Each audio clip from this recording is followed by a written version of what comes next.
In today's Your Healthy Family Tomorrow, Saturday, March 5th, is the 2-year anniversary of the first cases of COVID-19 confirmed here in Colorado. And as restrictions and government mandates now continue to ease, there's no question we have all been impacted on some level. The pandemic has really been a collective, prolonged traumatic experience. We've had to go through all of these changes and really adapt to things that we never would have anticipated. In some ways, a shared traumatic experience isn't uncharted waters for mental health professionals. One somewhat parallel in recent history is the collective trauma of 9/11. After 9/11, there were skyrocketing rates of anxiety and mental health issues across the country. So particularly, of course, in New York City, the impact of 9/11, but across the entire country, in children, adolescents, adults, everyone, mental health issues really spiked after that collective trauma. Where the pandemic is new territory in terms of recent history. 9/11 was one day. We had a number of deaths.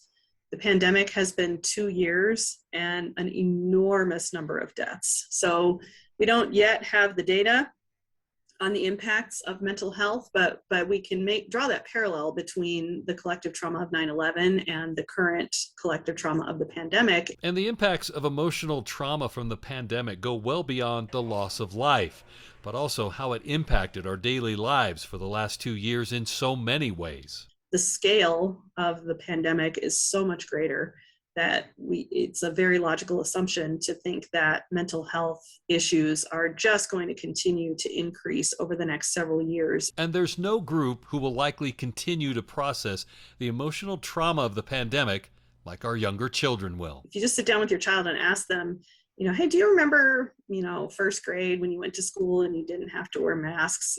They might remember some aspects of it. They may not remember it at all. Of course, older children will remember, teenagers remember, but 6, 7, 8-year-olds, 2 years is a huge amount of time in their lifetime. And so just having that baseline of what our normal used to look like, a lot of our younger children just simply don't have that. We used to talk about in 2020, we were all throwing around this phrase, the new normal, right?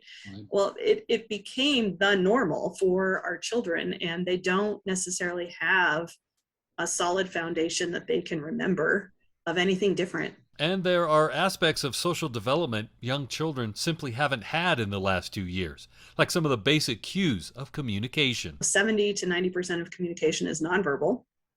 So for the last 2 years, we've mostly been wearing masks, and kids can't see each other's faces, and they don't get that sense of social cue even from their teachers or from their peers.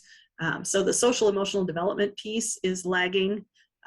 There's just a lot of natural experiences that have really been missed over the last 2 years. So it's going to take significant time to regroup and bounce back from that. While mental health professionals know they've got a lot of work to do in the coming years to help young kids readjust to life after lockdowns and mandates, there is simply more kids who need help than people who can help. We have a vast shortage of mental health providers in Colorado and across the nation, and especially in mental health providers that specialize in working with children. So what families are finding is that they may call to make an appointment, and it may be 2 to 3 months before they can get in to see somebody, which is certainly not a state of affairs that I would wish that we would have, but this is our reality. And in our next story on Monday, the solution Dr. Sigda and her colleague Jay Purcell came up with to bridge the gap and get parents valuable tools and information they need right now to begin helping kids. For Your Healthy Family, I'm Ira Cron. For more stories, head to yourhealthyfamily.com.